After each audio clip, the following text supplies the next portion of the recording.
উখিয়ার থাই পালং এলাকা, মূলত জয় বাংলা লেখাকে কেন্দ্র করে উখিয়ার থানায় একটি মামলা দায়ের হয়েছিল এবং সেই মামলার আসামি সন্দেহে ছাত্রলীগ কর্মী আব্দুর রহমানকে আটকে রাখে বিএনপির নেতাকর্মী, এরকম তথ্য পেয়েছে। বিএনপি নেতাকর্মী আটকে রাখার পরে আব্দুর রহমানের মা সৈয়দা খাতুন 50 বছর, তার মা ছুটে এসেছে।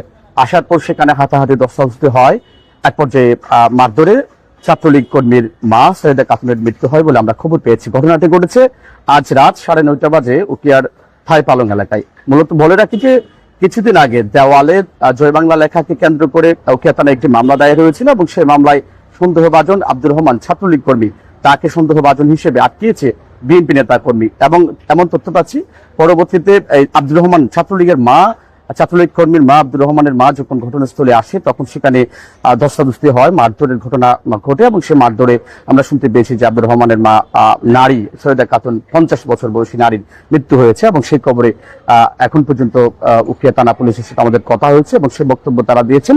আমরা